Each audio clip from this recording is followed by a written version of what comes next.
La Vicaría Episcopal de Educación de la Arquidiócesis de Santo Domingo presenta Educando en Valores, un programa de orientación, educación y reflexión producido para edificar a la familia dominicana.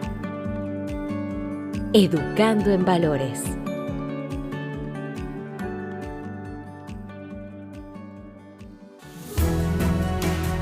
Saludos y bienvenidos sean todos a este espacio Educando en Valores que llega a ustedes gracias a la Vicaría Episcopal de Educación. Se transmite por Vida FM y también por diferentes plataformas, pues ya como un podcast. Nosotros sumamente felices de poder compartir en este año 2024 con todos ustedes, sabiendo que muchos esperan que este año sea bueno, otros que sea quizás no tan bueno, pero nosotros esperamos en Dios y creemos en que Él es quien nos dirige, el que nos manipula, el que nos lleva a buen fin. Nosotros le damos la más cordial bienvenida a este espacio.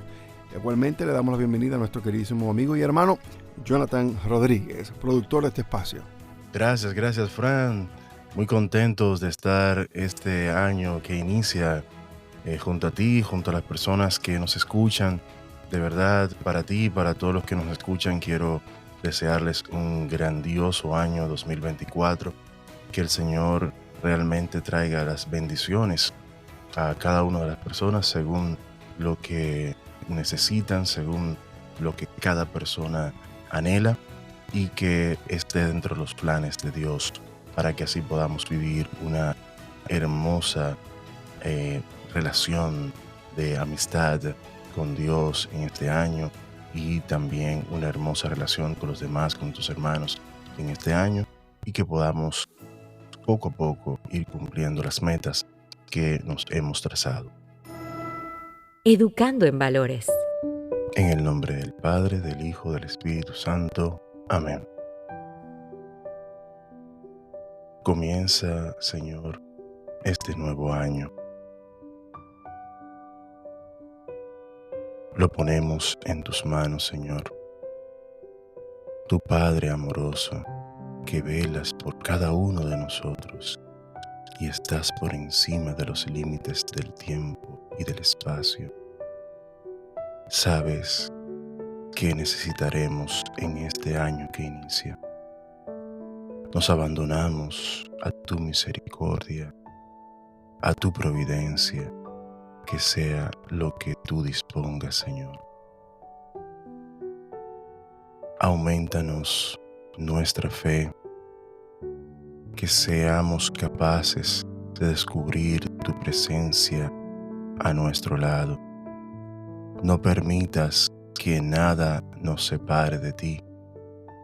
Danos fuerza y perseverancia en las pruebas y ayúdanos cada día a recordar que nunca sucederá nada que tú y nosotros juntos podamos superar. Líbranos, Señor, de la indiferencia. Haznos sensibles a las necesidades de los demás. Y muévenos no solo a orar, a interceder por ellos, sino a realizar acciones concretas en beneficio suyo. Ayúdanos a ser personas generosas, a dar de nuestro tiempo, a donar nuestros dones. Enséñanos a darnos a los demás, a comprender que solo vale la pena lo que se hace por los demás. Enséñanos a salir de nuestro encierro, de nuestro egoísmo, para ir al encuentro de los hermanos, sin prejuicios, sin ningún tipo de reprimenda. Señor, ayúdanos a ser mejores personas en este año. A ti te lo pedimos, que vives y reinas por los siglos de los siglos. Amén. En el nombre del Padre, del Hijo, del Espíritu Santo. Amén.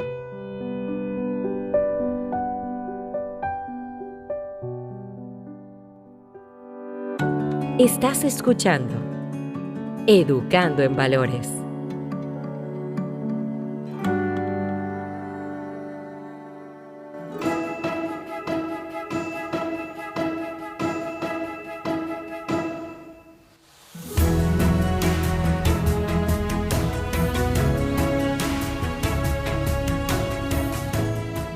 En este programa de hoy nosotros pues continuamos con lo que fue el resumen de nuestros programas del 2023. Hoy les presentamos el resumen del 2023 o más bien una continuación del resumen del 2023. Así que disfrútenlo.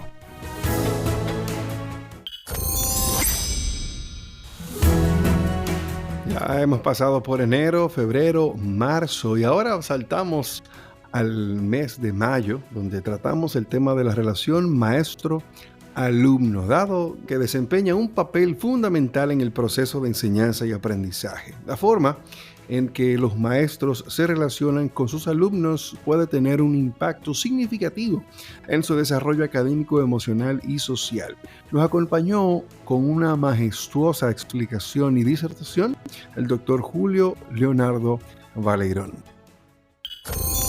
En la realidad de un país que en los barrios como en los pueblos los alumnos en confianza entran y establecen vínculos con los docentes, ¿no? Y ocurre un hecho nefasto. ¿Es posible sancionar acciones concretas que han estado a la vista de la sociedad por décadas, don Leo? O sea, Sí. yo tengo mi hija, le sucede algo. ¿Cómo será esta situación entonces corregida?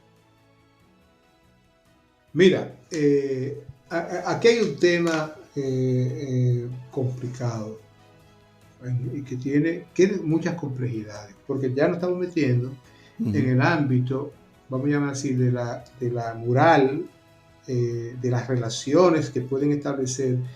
Tú sabes que la relación entre maestro y alumno, bueno, es una relación, todo el que le gusta la educación sabe que es una relación muy interesante, muy bonita, en la que uno tiene muchas satisfacciones, pero donde si la persona, sobre todo el adulto, maestro, maestra, no tiene bien claro cuál es su función docente, bueno, pueden haber situaciones que después terminemos lamentando. La relación maestro-alumno debe ser una relación cercana, pero al mismo tiempo respetuosa y con clara definición de que hay uno que es el docente, el maestro, la maestra, y otros que son los y las alumnas. Eso tiene que quedar muy claro. Tener buena relación con los estudiantes no significa faltarle vamos a llamarle a la dinámica, a la estructura moral que debe existir en esa relación. Por supuesto que no. O sea, yo creo que al contrario, tiene que fortalecer esa situación. Ahora, la escuela tiene que asegurarse a través de los procedimientos que sean necesarios de estar atento de esas situaciones que se van sucediendo entre maestros y alumnos, entre maestras y alumnos. Eso es un tema que es importante. Para eso hay unos organismos que tiene el ministerio, para eso está la función del orientador, la orientadora, para eso está la dirección de la escuela en ese sitio. ¿Para qué? Para ir mirando que las cosas vayan caminando, digamos, por el buen camino, por el camino correcto, que tenga que ver con los procesos de aprendizaje y con lo que tiene que ver con las relaciones socioafectivas que se establecen, porque se restablecen esas relaciones socioafectivas. Pero hay que tener claro que el maestro en esa relación sigue siendo el maestro. Él no es el amigo del estudiante, aunque tenga muy buena relación. Amigos son los estudiantes entre ellos, como pueden ser amigos, pueden ser los maestros entre ellos, pero la relación maestro-alumno es una relación de educador y educando, que eso hay que preservarlo por encima de todo. Y entonces la escuela tiene que estar siempre vigilante de que esa relación permanezca de esa manera. Desde el momento, porque fíjate, en la escuela a mí no me va a convencer de lo contrario. En la escuela todo se sabe. En la escuela todo se comenta. Y si en la escuela usted como director le tomó por sorpresa que ese profesor tuviese un vínculo sexual con una alumna, es porque usted no estaba entonces haciendo su función. Porque en la escuela todo llega, todo se sabe. Ese maestro, ese que mencionaste, ese maestro salía con esa alumna. ¿Cómo va a ser que ese maestro en un pueblo salía con esa alumna y el director, la directora no sabía de esa situación? Él sabía, él debió saberlo. La familia, cómo la familia permite que su hija esté saliendo en el carro de un profesor. No, absolutamente no. Sí. O sea, y también la familia está faltando a su función de familia como protectora, que es de lo que es la salud mental, la salud física de su hijo, de su hija. La ley del menor es clarísima en ese sentido.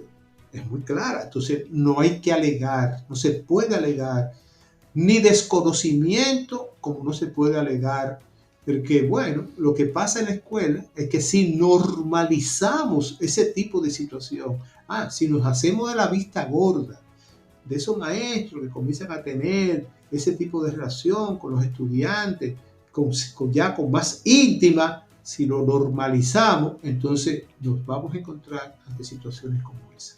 Y la moral juega un papel muy importante, como usted decía al principio, don Leo. O sea, la moral de la familia, la moral del profesor y la moral del alumno. O sea, claro. La familia, ¿cómo caramba tú cierras los ojos ante una situación similar?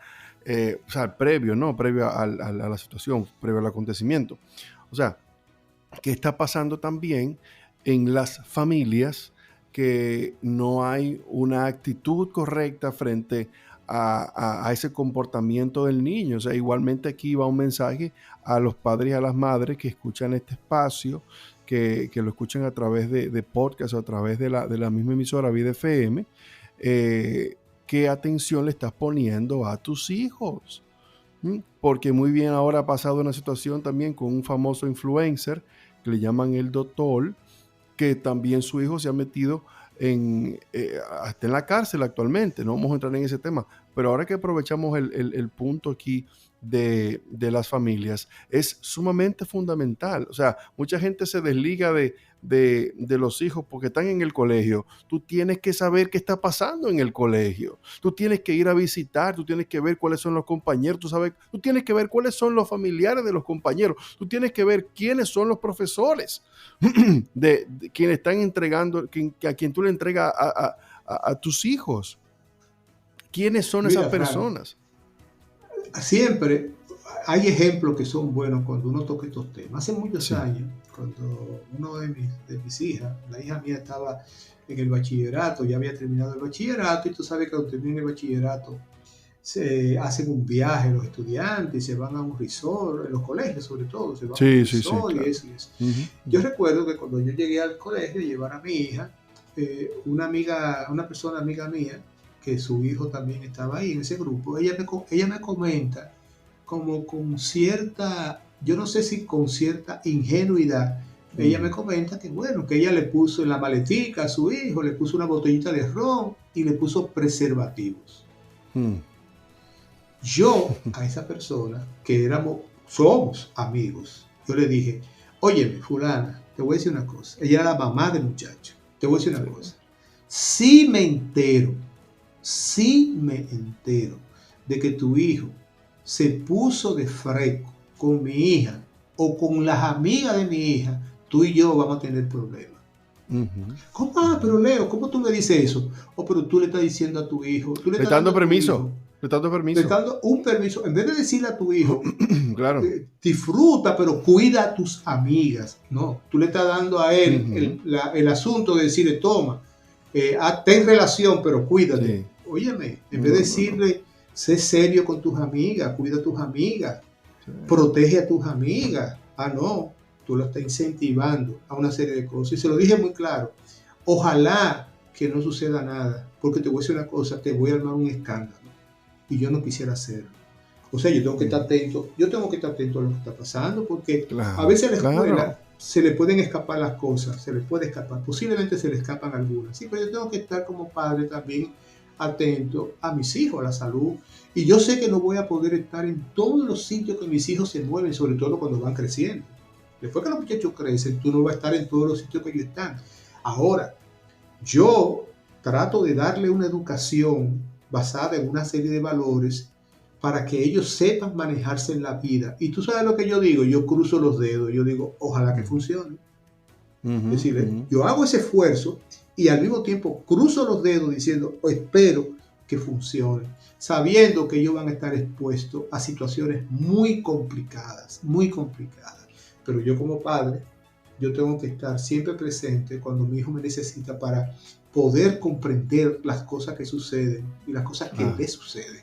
Eso La es así. escuela tiene su rol en ese proceso y por eso el diálogo entre la escuela y la familia es tan importante, porque ambos estamos trabajando en el proceso de construcción de una persona, de un Exacto. ciudadano, de una ciudadana para el mundo.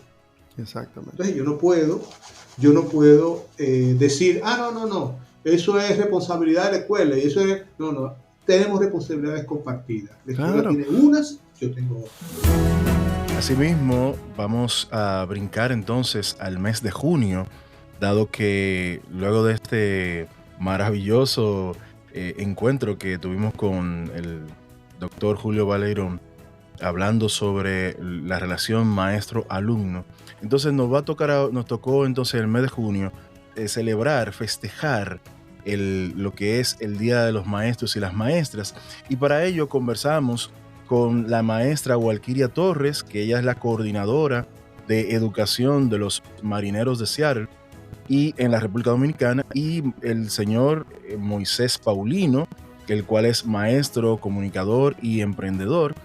En la conversación se resalta el modo de fomentar el pensamiento crítico en los alumnos y alumnas en la República Dominicana. Escuchemos estas dos formas de ver este tema del pensamiento crítico.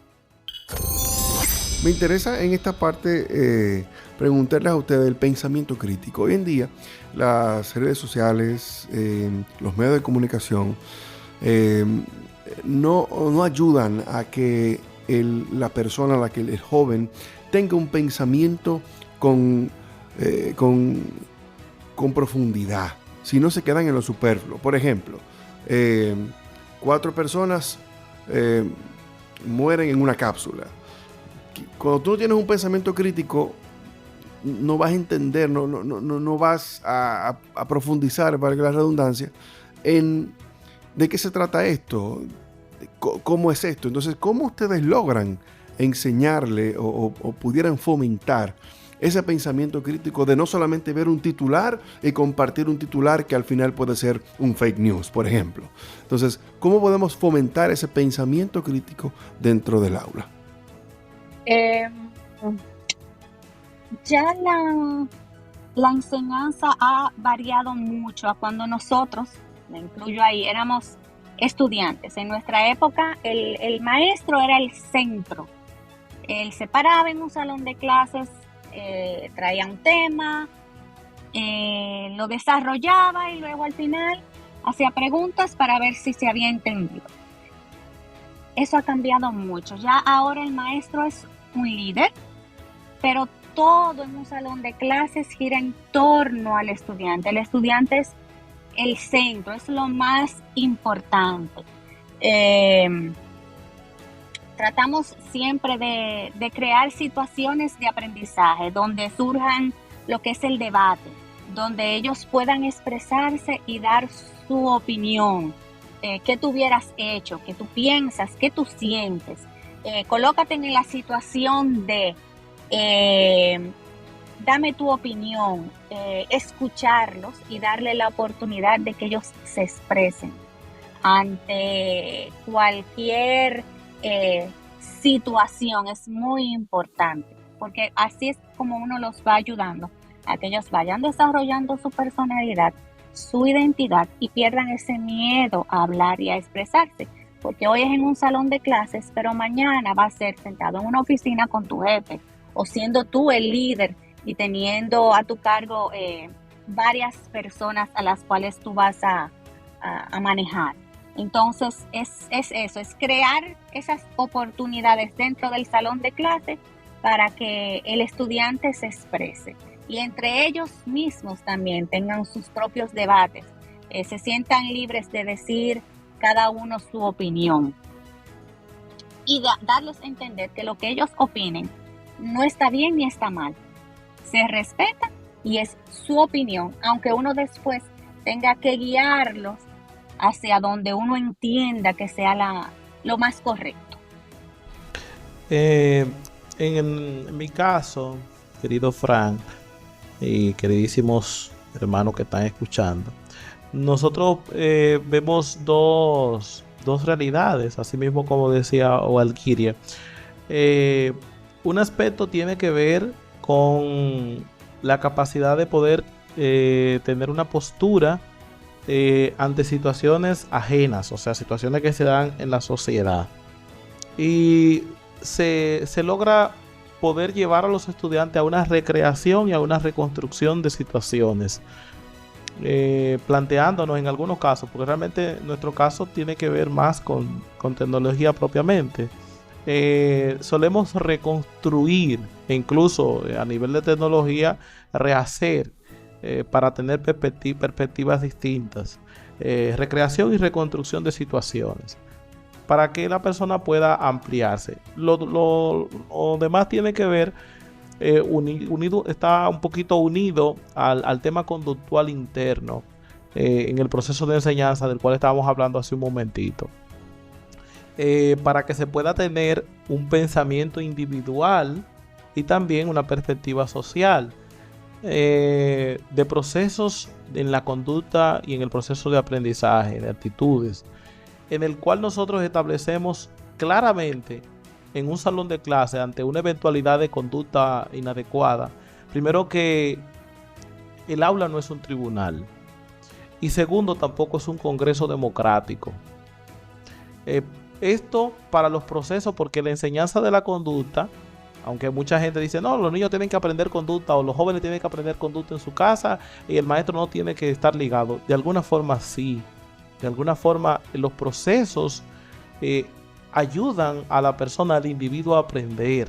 Entonces nosotros establecemos con claridad que el aula no es un tribunal, que el maestro no es un juez, ni tampoco es un proceso de un congreso democrático, porque muchas veces se está enseñando ciencias sociales, se está enseñando tecnología de las telecomunicaciones, pero hay un proceso de inconducta que puede estropear el proceso de aprendizaje y el maestro tiene que tomar decisiones, pero el estudiante que entró en inconducta, en una conducta inadecuada, quizás está avalado o acompañado por otros estudiantes.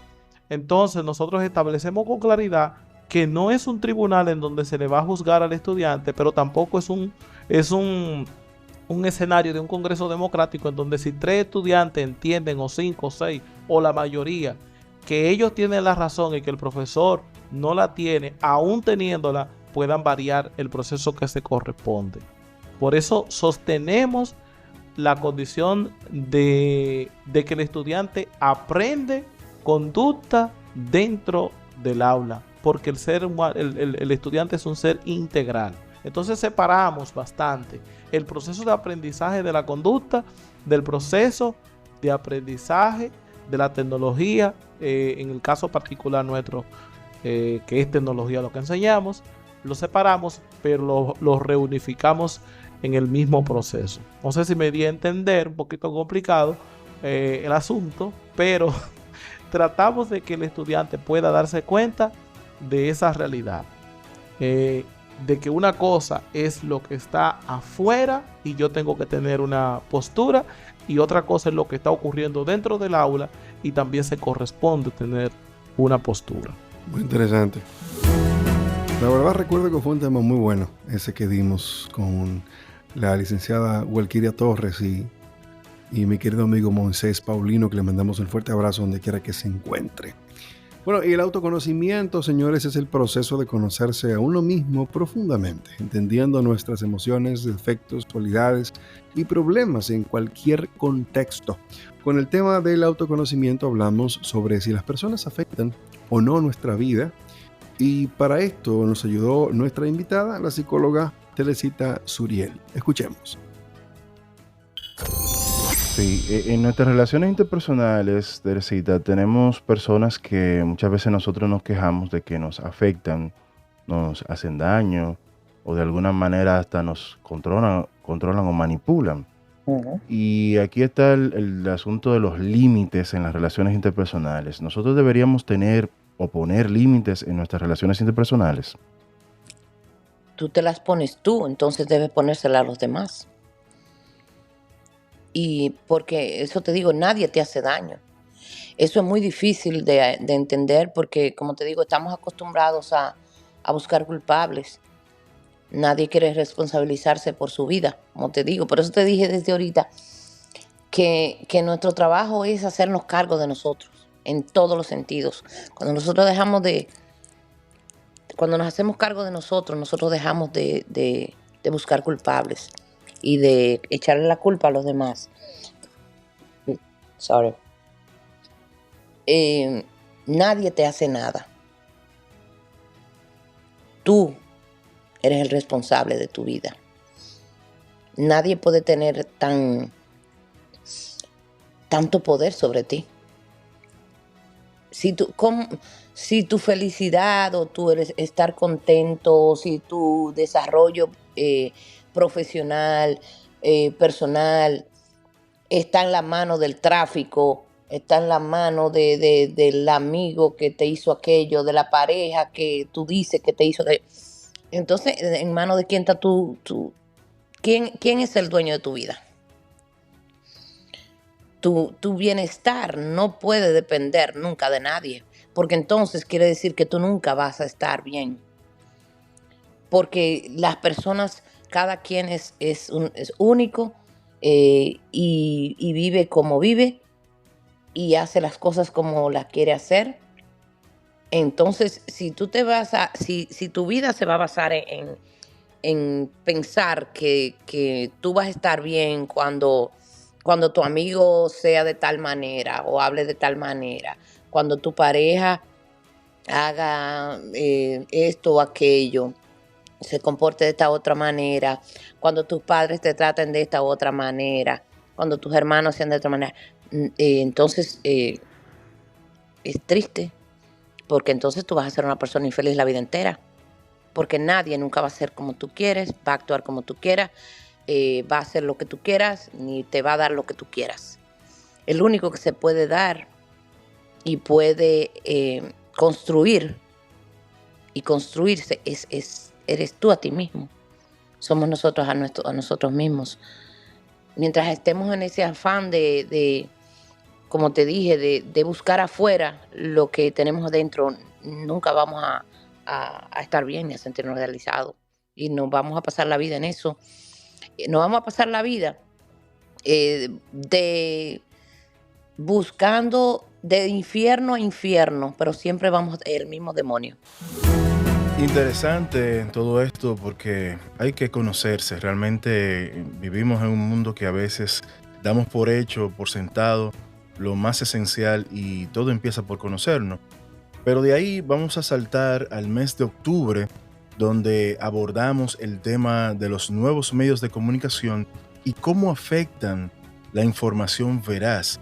Para este tema contamos con la estelar participación de Nazaret Espinal, una reputada periodista, donde hablamos sobre las oportunidades y amenazas que estos medios representan para la sociedad actual y la cultura de nuestro mundo, de nuestro país, y sobre todo algo muy interesante sobre la ética en torno a este tema. Escuchemos lo que nos comentó Nazaret en ese momento. hay personas que quizá en este momento nos están escuchando y quieren tener una especie de motivación, porque la verdad es que cuando tú estás en un medio, qué sé yo, eres joven, te acabas de graduar, o estás en la universidad, una pasantía, y tú tienes un mundo en tu cabeza, cuando tú llegas, como tú decías, a la sala de redacción, te encuentras que es todo lo contrario a quizás tus valores, tus principios, tu ética, tu moral.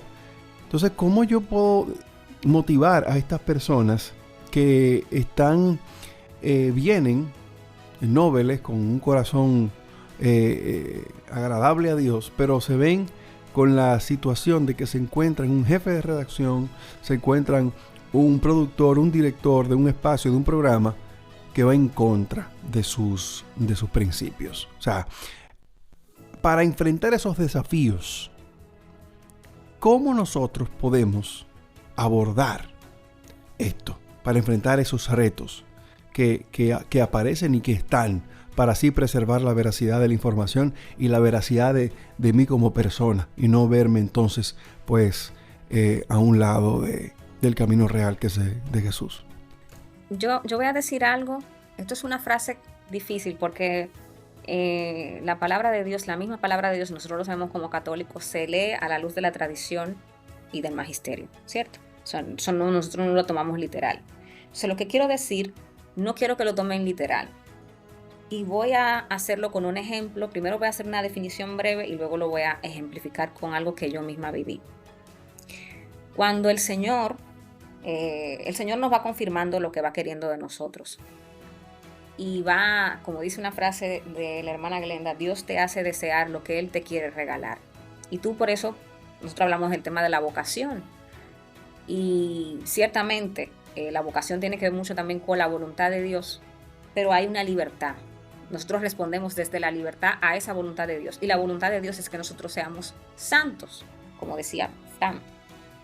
Y que la santidad es una comunión agradable, una comunión que lamentablemente se quebró y se quiebra por el pecado. Bien, eso es un principio que tenemos que tener en cuenta. Y el primer llamado que tenemos es a la santidad. Ese es el primer llamado como cristiano. Y luego están las demás vocaciones, ¿verdad? La vocación al matrimonio, a la vida consagrada, etc. Y luego están las carreras que yo puedo ejercer dentro de la vida que yo elegí vivir, ¿no? Entonces, hacer ese discernimiento. Lo primero y lo más importante es mi comunión con Dios. Eso es lo más importante. O sea, no es mi carrera, pero obviamente eso no quiere decir que tú no puedas ejercer una carrera o que tú no puedas ser un buen profesional o que no puedas, de hecho, ganar buen dinero. No, claro que no. Pero tú no puedes perder, si quieres ser un auténtico cristiano, no puedes perder ese primer valor, que es ese llamado a ser santo, ese llamado a ser como Dios. Sean como mi Padre, dice el mismo Jesús, sean santos como mi Padre es santo. O sea, y como le decía, le dijo en Génesis 17, el mismo Yahvé le dice a Abraham, camina en mi presencia y sé perfecto. Caminar en la presencia de Dios y ser perfectos es una cosa que es imposible que la hagamos nosotros, pero con la ayuda de Dios, con la gracia de su Espíritu Santo, lo podemos lograr pidiéndoselo a Él. Bien, entonces yo quiero que eso esté claro, eso es lo más importante. Eso es lo primero que tú tienes que tener en cuenta, y que el Señor te ayudará en tus momentos de dificultad. Cuando llegas, no importa dónde sea la cueva de los leones en lo que te metiste, el Señor te respaldará. Este respaldo a veces no siempre será el triunfo, A veces no siempre será el triunfo, no siempre será la nota que todo el mundo va a aplaudir. Te podrá pasar como a mí, que mis propios compañeros y mucha gente en las redes sociales, en la misma web de ese medio, me dijo muchas cosas, pero yo sabía que yo había hecho lo correcto. O sea, que no confundas el triunfo o el éxito del mundo con que Dios te está respaldando. Ojo. Tampoco quiere decir que si te va bien, Dios no te respalda. Aquí hay un tema de discernimiento muy importante, pero por eso te decía que no quiero que lo tomen como blanco y negro. Discernimiento, esto hay que tener mucha prudencia con eso. Y quiero cerrar con un testimonio que creo que puede ejemplificar de la mejor manera lo que yo les estoy diciendo. Mi segundo trabajo en un medio de comunicación fue de la siguiente manera. Yo fui a la entrevista, me llaman, ya todavía seguía trabajando en el otro lugar, pero estaba buscando mejorar, precisamente porque ganaba muy poco. Me hablaron de ese sitio, un lugar que yo quería trabajar y que proponía para mí un crecimiento no solamente económico, sino profesional. Voy a la entrevista de trabajo y la persona que me entrevista, que iba a ser mi jefe, me dice que le encanta mi perfil, que soy la persona que ha entrevistado que más le ha gustado, que ha visto lo que escribo, que le gusta cómo escribo, pero tiene algo contra mí. Tiene algo que no le gustaba, que tenía miedo. Digamos que no era que no le gustaba, sino que le daba miedo para que yo me desempeñara como periodista. Y me dice, yo veo que tú eres cristiana. Y puede ser que a ti te toque temas que son contrarios a tu fe. Por ejemplo, me dice, esa persona me dice, si tú tienes que tocar en algún momento el tema, algo que tenga que ver con la homosexualidad, como de hecho me pasó, yo tuve que hacer un reportaje sobre adopción de parejas, entre parejas homosexuales del mismo sexo, ¿verdad? En aquel tiempo todavía el tema, que como estamos ahora, no estaba tan fuerte, pero me tocó hacer un trabajo como ese. Y esa persona me preguntó qué yo haría. Y yo le dije, mire, ante todo, lo primero que yo soy es cristiana. Yo no voy a dejar de ser cristiana. Eso es lo primero. Y segundo, yo soy periodista. Yo no estoy aquí para dar mi opinión, porque en este caso no sería un tema de opinión. Ahora, como periodista responsable, yo tengo que investigar qué dice la ley, qué dice la persona en cuestión, que se le dice el caso, y qué dicen los que están en contra. Al que le va a tocar decidir si está a favor o en contra, es al que va a leer. A mí no me toca. Yo tengo mi opinión, pero yo no tengo como periodista que dar mi opinión sobre un tema u otro, salvo que yo tenga una columna. Y bueno, para no cansarles el cuento, me metieron en el trabajo. Y yo salí de ahí por mis propios pies, porque renuncié 5 años, casi 6 años después. Y nunca tuve un problema porque soy cristiana. Yo iba con mi rosario puesto afuera, un rosario que yo tenía de madera, me acuerdo yo, me lo ponía. Y no dije por nada, sino que me acuerdo yo porque en estos días estaba viendo una foto que nos hicimos una vez despidiendo a una compañera. Yo tenía ese rosario que se veía como tan llamativo y a mí nunca me decían nada. Y yo sé que me ponían esos trabajos así conflictivos a propósito, porque ellos sabían que yo sufría haciendo eso. Pero yo los hacía. Y yo hacía y cumplía con mi rigor. ¿Qué era? Yo tenía que hacer un reportaje, eso no significaba que yo estaba a favor de eso. Yo hablaba sobre el caso y ahí entrevisté a una pareja que había adoptado a un niño, eran 2 niños, una niña y un niño, y hablé con sacerdotes, y hablé con pastores, y hablé de la ley, y hablé con la misma persona, y bueno, ahí hice un trabajo. Y se presentó el caso que se estaba dando, el tema de las adopciones de parejas del mismo sexo, y ya. Pero jamás algo que fuera en contra de mis valores y mis principios. Hacer ese trabajo no significaba que yo apoyaba eso, porque yo en ningún momento dije ahí que yo estaba a favor, ni que eso era lo que se tenía que hacer. Entonces, se puede ser un buen profesional sin contaminarse, sin dejar a un lado la fe. Pero lo primero que yo dije en esa entrevista fue, yo no voy a dejar de ser cristiano. Este siguiente programa que vamos a colocar a continuación ostenta el récord de este año de ser el programa más visto y escuchado, porque también está en video en nuestra plataforma de Facebook, y se trata del testimonio de vida que nos ofreció Sara Vanessa Batista, para lo que les mostramos un breve fragmento de esta grandiosa conversación. El proceso fue complicado. Yo tuve 8 sesiones de quimioterapia, 25 sesiones de radioterapia, perdí el pelo. Creo que esa fue la parte más complicada para mí. Porque como mujer, la femineidad nuestra radica mucho en el cabello. Sin embargo, hoy, que aunque está rizo, pareciera estar corto, pero todos estos años después yo tengo el pelo más largo, más bonito y más todo que yo he tenido en toda mi vida. Lo que es sinónimo de que Dios siempre hace todo nuevo. Y cuando hace las cosas nuevas, las hace mejor. O sea, eso está interesante, porque mirarte en el espejo sin cabellos, mirarte en el espejo y quizás sentirte frustrada, cómo Dios actúa en ese momento. O sea, cómo tú lo defines, el actuar de Dios, el conocer de Dios. Pensando en una persona que está pasando por esa situación. Uh-huh. Yo no voy a negar que fue muy difícil. O sea, yo creo que si hubo un momento en el que yo dudé fue en ese momento. sobre todo porque a mí me habían dicho, mi doctora me dijo, mira, se te va a caer el pelo y es bueno que se te caiga el pelo, y yo no estoy entendiendo. Y ella me decía, sí, porque si se te está cayendo el pelo quiere decir que los medicamentos te están haciendo efecto. Y para mí entender que lo que para mí era lo peor del mundo era bueno, me costó meses. O sea, yo creo que yo me acostumbré a los dolores, a los malestares, pero yo nunca me acostumbré a no tener cabello.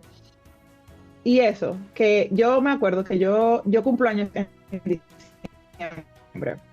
Y todo este proceso, yo tuve mi primera quimioterapia un 15 de diciembre, yo cumplo año el 26. Y yo le decía al Señor, por lo menos permíteme tener cabello hasta el día de mi cumpleaños. Y permíteme estar bien el día de mi cumpleaños. Yo disfruto mucho las celebraciones, sobre todo las de mi cumpleaños. Y yo me acuerdo que yo me di quimioterapia el 15 y yo estuve con malestares hasta el 24 en la mañana. El 24 de la mañana yo fui una persona nueva, yo viví Nochebuena bien, yo viví Navidad bien, yo viví mi cumpleaños bien y después volví a morir. Y ciertamente él me lo concedió. Y que para mi cumpleaños yo tuviera cabello. Esa era mi petición. Eso sí, mis peticiones se volvieron muy específicas. O sea, yo pedía con día, semana, hora, color y todo. Y así fue, pero hasta ahí. Ya con justo como el otro día de la segunda quimioterapia, yo empecé a perder el cabello. Y yo le decía, Señor, ¿pero por qué?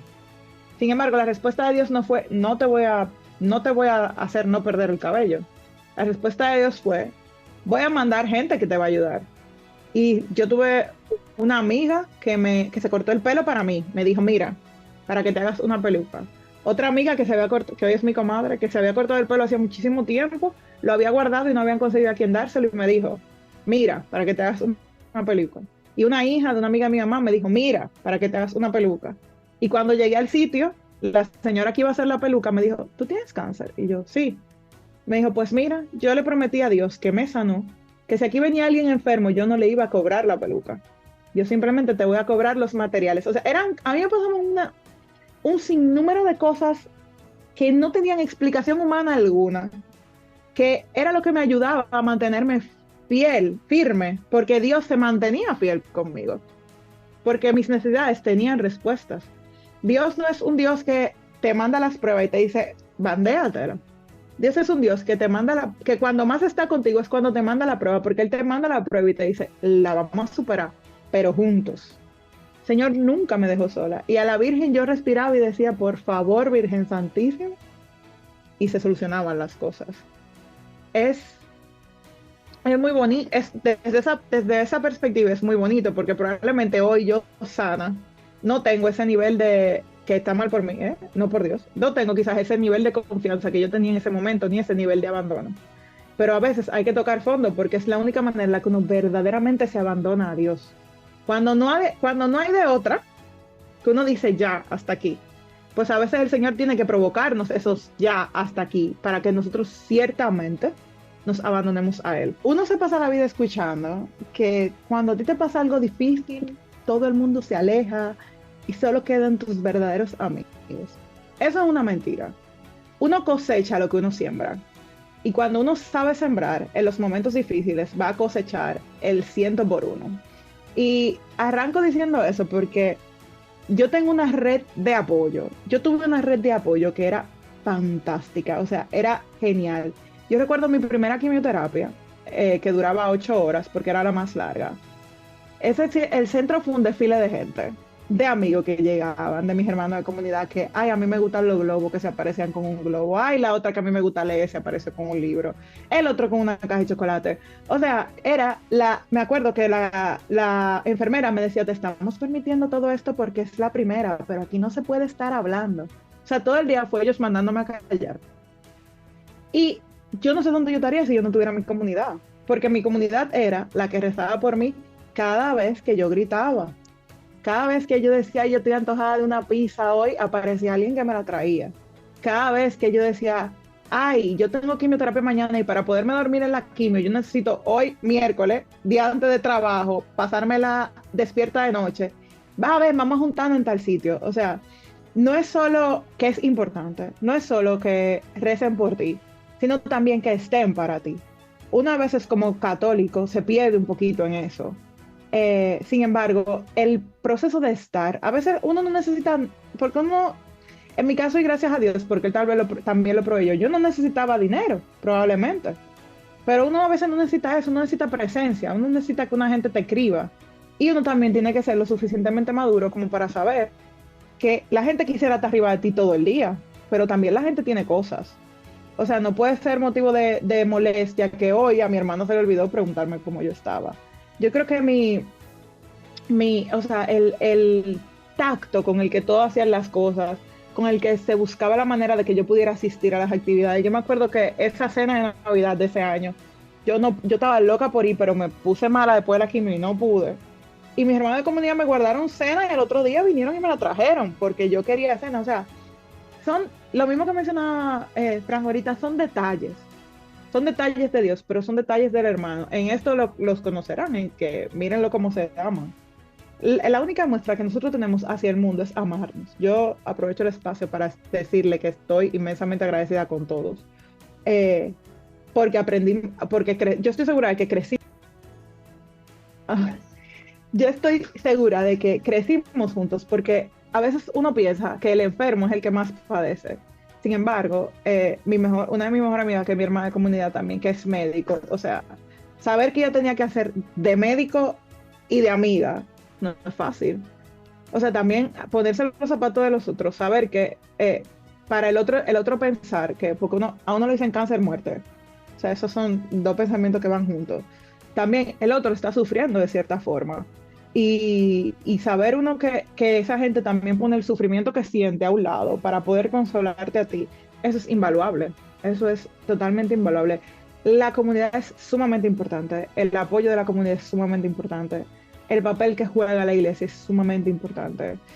A mí me sostuvo mucho la asistencia a los sacramentos. Yo también le decía a Dios, mira, yo lo único que quiero es que tú no permitas que yo falte a misa, por lo menos de domingo. Yo recuerdo que había domingo en lo que yo me sentía mal y me sentía bien solamente para ir a misa, y era como un permiso contado. Era pararme en mi cama, ir a misa y volver a mi casa. Ya, yo duraba bien ese espacio de tiempo. Los sacramentos son sumamente importantes porque de ahí es que viven y subsiste nuestra iglesia. Pero también contar con hermanos que estén ahí. Y si nosotros no estamos pasando por una situación, pues nosotros tenemos que ser ese hermano para esa otra persona que esté ahí, que sepa que las cosas son difíciles, pero que uno no está solo. De verdad, Frank, que fue maravillosa esa conversación Sí. que tuvimos Muy edificante, de verdad. con Sara. Fue realmente una gran oportunidad de poder conocer un gran ser humano, y sobre todo que nosotros a veces vemos nuestras dificultades muy grandes, pero hay otras personas que tienen otro tipo de luchas que a veces cuando comparamos, entonces pues lo nuestro se ve un poco más pequeño, más reducido. Realmente fue muy lindo. Pero aquí vamos a brincar ya para el mes actual, el mes de diciembre. No porque los programas que están entre eso no fueran importantes, sino por un asunto también de vigencia, de que usted pueda ir directamente a esta información, que la tiene a mano, que puede buscarla en nuestro podcast. Y es que el pasado 1 de diciembre nosotros tratamos el tema del origen del tiempo del Adviento, con la intervención del doctor Omar Arbaje de Moya. El doctor nos explicaba con una gran elocuencia sobre los símbolos y el significado de este tiempo que recientemente vivimos en la iglesia, en la liturgia. Y es bueno que nosotros podamos también, si lo deseamos, hay datos muy interesantes en esta conversación, y vamos a recordar una de las partes más importantes de esta conversación. Adelante. Pero no debemos nunca olvidar que las velas apuntan hacia arriba y por lo tanto es hacia Cristo. Fíjense que la llama, aunque se quema en la parte de abajo de la vela, es hacia arriba que tiende, y si no hay brisa, la llama incluso se alarga un poco. Y la iglesia tiene una simbología de eso. La iglesia dice, y esto es para los cirios, las velas que están en el altar, las velas representan a Cristo, donde la cera es su carne, el pabilo, la mechita, el hilo, es su alma, y el fuego es la divinidad que, quemando el alma de Cristo y quemando el cuerpo de Cristo, encarnado, le da luz a las naciones. Y eso deberíamos nosotros tomar en cuenta en la corona de Adviento. Wow. Oh my God. Pero esto está como si fuera un short de YouTube. Esto está para cogerlo así. Repite eso, Marco. ¿Qué dice la iglesia de lo que representa la vela o lo que sería esto del cirio? A ver si yo lo puedo decir para que se me quede. Que la cera es la carne. Ajá. El pabilo, la mechita es el alma. Sí. ¿No? Y cuando se enciende, entonces que se quema la cera y se quema el pabilo, es la luz de Dios, de Jesús, que entonces ilumina el mundo. Sí, el fuego es la divinidad. La divinidad, es decir, la divinidad. Ajá. Y entonces juntos, porque el fuego no puede existir solo. Y la vela sin el fuego no hace nada. Exacto, exactamente. Wow. Y entonces, ¿de qué sirve tener una vela prendida si la va a poner debajo de un baúl o de un almud? Exactamente. Por ahí surge. Qué hermoso, de verdad que sí. A ver, Omar, avanzando un poquito con el tema, ¿cuáles son los cuatro temas principales del Adviento que se tratan en este tiempo litúrgico? Bueno, el Adviento es de venida, ¿verdad? El recuerdo de la primera venida, el recibir al Señor constantemente en la venida intermedia y la preparación para la venida última. Pero durante estos 4 domingos del tiempo de Adviento, uno va viendo ciertos personajes del Adviento y uno va escuchando, se nos habla de esperanza, se nos habla de fe, se nos habla de gozo y se nos habla ya de la venida del Señor Jesús, que es el amor, se nos habla de la caridad. Por eso había gente que cada una de las velas de la corona de Adviento la ponía de un color distinto, recordando estos temas. Al final son las virtudes teologales más el gozo. ¿Qué es el gozo? Ustedes han visto que el tercer domingo del tiempo de Adviento es rosa y es llamado el domingo de Gaudete. Todo el mundo le dice, el de la alegría. No. La alegría es un fruto del Espíritu Santo. El gozo es un don del Espíritu Santo. Poniéndolo en un lenguaje bien básico, el gozo viene del cielo. La alegría viene del hombre que ha experimentado el cielo. Por lo tanto, ¿qué vamos nosotros a celebrar en Adviento cuando, entre comillas, todavía no ha venido el Señor? El gozo no puede ser la alegría porque todavía no ha venido. Y por eso el tercer domingo es de gozo. ¿Qué es el gozo? Diríamos en un sentido bien humano, una felicidad interior que no tiene explicación, pero que proporciona la seguridad de que lo bueno se va a cumplir. Ese es el gozo. Y así entonces, ¿qué es lo mejor, lo bueno que le puede ocurrir al universo entero? Que Dios se haga carne entre nosotros para llevarnos a nosotros a la morada celeste. Y celebramos el gozo. Estos temas, si uno levanta bien los oídos, si uno para sus oídos un poco, uno los escucha a lo largo de 4 semanas constantemente. Yo sé que nosotros tenemos la obligación de ir solo en domingo, ¿verdad? Pero el que pueda ir más que solo en domingo a la Santa Misa, uno puede escuchar muchas más cosas, todas vividas a través de personajes distintos. Uno escucha, ¿verdad? El famoso que es Juan el Bautista, que la Santísima Virgen María, que el profeta Isaías, pero no solo el profeta Isaías, uno lo escucha del Antiguo Testamento durante el tiempo de Adviento. Uno escucha, por ejemplo, también el libro del Génesis. Uno escucha también al profeta Daniel, uno escucha a Jeremías, uno escucha a Samuel, uno escucha a Malaquías. Es decir, hay muchos personajes, entre comillas, del Adviento que han vivido esto que nosotros estamos viviendo ahora, y la fe nos permite entender todo esto a través de los ojos de ellos. La verdad, Frank, que hemos vivido un año fantástico, un muy lindo año aquí en el programa Educando en Valores, y realmente hay que darle las gracias a Dios y hay que darle las gracias a las personas que nos escuchan cada semana. Así mismo es, de verdad que sí. Sin ustedes pues este programa no sería igual. Igualmente agradecemos a la Vicaría Episcopal de Educación que pues apoya este espacio para que llegue a todos ustedes, y pues recordar que esta Vicaría Episcopal de Educación también está al servicio de todas las personas aquí en la Arquidiócesis de Santo Domingo. Bueno, a todos ustedes les queremos desear un grandioso 2024 y que de verdad el nuevo año traiga prosperidad, amor y fe a cada persona, a cada familia. Así mismo es. Muchas felicidades y que Dios bendiga a toda la audiencia, especialmente aquellos pues que están pues con una necesidad, alguna situación física, emocional, mental, pues que Dios pues conceda la paz, conceda pues armonía, gracia en cada una de esas personas. Muchas bendiciones y será hasta la próxima. Bye bye.